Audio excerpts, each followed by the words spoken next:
समझदारी का परिचय।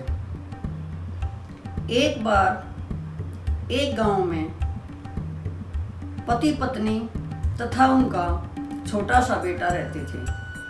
बहुत ज़्यादा गरीब थे। पति मजदूरी करता था और उसी से घर का काम चलता था। पत्नी भी छोटा मोटा काम करती थी, जिससे दोनों मिलजुल के अपने घर का गुजारा चला लेते थे। क्या हुआ कि पति मजदूरी करने गया हुआ था। उसने सोचा कि आज तो चलो नहर में नहा लेता हूँ। जो यो नदी पर गया, उसने छलांग लगाई और वो डूब गया। अब घर पे सिर्फ पत्नी और 2 साल का बच्चा यही रह गए। घर की माली हालत ठीक नहीं थी, बहुत गरीब थे। अब क्या करते? जैसे भगवान की मर्जी वैसे ही इंसान को रहना पड़ता है। अब माँ मजदूरी पे जाती तो बेटे को साथ लेके जाती। सामाजिक ताना बाना ऐसा है कि गरीब की जोरू को सभी अपनी सोचते हैं। कहते हैं कि पैसा तेरे 3 नाम, परसू परसा परशुराम। टोटा तेरे 3 नाम, लुच्चा गुंडा बेईमान। अब बेचारी बचते बचाते मजदूरी करती, लोगों की गंदी निगाहों से भी बचती। परमात्मा ने गरीब होते हुए उसको रूप सुंदर दे रखा था। वो कोशिश करती कि काम पे जाने से पहले अपने शरीर पर राख मलती, क्योंकि उसे पता था कि समाज में इतने दरिंदे हैं कि उसकी आबरू के पीछे पड़ जाएंगे।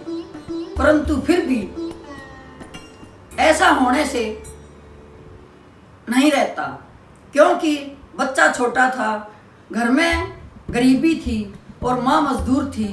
तो बच्चा छोटा ही था, लेकिन वो बहुत कुछ समझता था। जैसे तैसे दिन बीतते गए और बेटा बड़ा होता गया। मजदूरी करती, लोगों के खेतों में काम करती, लेकिन उसने जो ही बच्चा 5 साल का हुआ तो स्कूल में डाल दिया और अपने बच्चे के लिए उसने किसी भी चीज की कमी नहीं रखी। पढ़ाई के लिए वो इतनी लगन वाली थी, इतनी सोचती थी कि कल को यदि मेरा बेटा बड़ा होकर कुछ अच्छा इंसान बन जाएगा तो मेरा बुढ़ापा सुधर जाएगा। अब आगे चल के क्या होता है कि बेटा पढ़ाई करने लगा, लेकिन वो समझता सब कुछ था।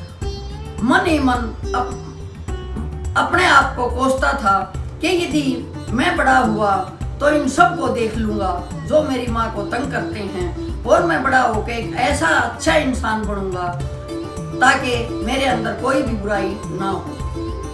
ऐसे ही सिलसिला चलता रहा। माँ मजदूरी करती रही, बेटा पढ़ता रहा। बेटा पढ़ाई में बहुत अव्वल था। स्कूल में सभी कहते थे कि देखो विधवा माँ का बेटा है, कोई पढ़ाने वाला नहीं है, घर में कोई संसाधन नहीं है, फिर भी क्लास में अव्वल आता है। कई बार तो ऐसा होता था कि सिर्फ उनके घर में 2 रोटी का ही आटा होता था। माँ बेटे को रोटी बना के देती और कहती बेटा मैंने पहले खा लिया। लेकिन बेटा समझता था कि माँ जो संघर्ष कर रही है वो सिर्फ तेरे लिए कर रही है, ये भूखी रह के भी मजदूरी करती है, तुझे पालती है। जैसे तैसे करके उसने हाई स्कूल किया, फिर कॉलेज में चला गया, पढ़ा, एग्जाम दिया, कॉम्पिटिटिव एग्जाम दिया और अच्छे पोस्ट पे जॉब लग गया। अब क्या था, उसकी तो जॉब लगी, माँ के सुख के दिन आए। उसने सोचा कि गांव वाले गंदे लोग हैं, ये मेरी माँ को बुरी नजर से देखते हैं, क्यों नहीं मैं इसको शहर में ले जाऊं। गांव के परिवेश से निकालकर अपनी माँ को शहर में ले गया और वहां दोनों माँ बेटा रहने लगी। बेटे की जॉब लग चुकी थी, माँ घर में काम करती थी, बहुत खुशी से जीवन बिता रहे थे। लेकिन आगे क्या होता है कि माँ के कर्म में तो सुख था ही नहीं। अब कुछ दिन के बाद माँ को कैंसर डिक्लेयर हो जाता है और वो कैंसर से जूझने लगती। करते करते 2 साल के अंदर ही माँ का स्वर्गवास हो जाता है और बेटा फिर अकेला रह जाता है। लेकिन घर में कोई समझाने वाला नहीं रहा। गरीब का बेटा था, नौकरी अच्छी लगी, संगत में पड़ गया। पहले तो सोचा कि गम भूल जाऊंगा, माँ के गम में शराब पीने लगा। अब शराब जो होती है, मैंने सुना है कि ये सारे ऐब लेके आती है, सारी बुराइयां इसके साथ हैं। ये आदमी के मन को इतना विचलित कर देती है कि अपने आप में कुछ नहीं सोचता। एक दिन क्या हुआ, किसी लड़की से वो दोस्ती कर बैठा और दोस्त के रूप में वो अपने आप को बहुत ही घिनौना कार्य करने जा रहा था। उसने उस लड़की को अपने फ्लैट पे बुलाया, क्योंकि उसके पास पैसे हो चुके थे, पोस्ट हो चुकी थी, फ्लैट भी था। उसने उस लड़की को बुलाया धोखे से कि मैं तेरे साथ शादी करूंगा। लेकिन जो ही दारू के मस्ती में उसने कुछ गलत करना चाहा तो उसकी जेब से पर्स निकल के नीचे गिर गया। जो ही वो पर्स को उठाने लगा तो उसमें उसकी माँ का फोटो था, वो भी नीचे गिर गया। लड़की ने उस फोटो को उठाया और कहने लगी कि सर ये तो बताओ ये फोटो किसका है? बोले मेरी माँ का फोटो है। बोले आपकी माँ कैसी थी?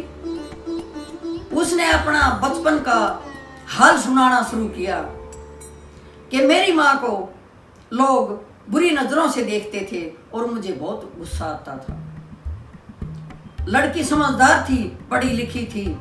उसने कहा कि आपको बड़ा गुस्सा आता था जब आपकी माँ को कोई बुरी नजर से देखता था। आज आप क्या करने जा रहे हो? क्या उस माँ ने आपको पढ़ा लिखा के इसीलिए काबिल किया था कि जो आज जिस घटना से तू इतना दुखी है, बड़ा होकर कामयाब होकर वही घटना करना?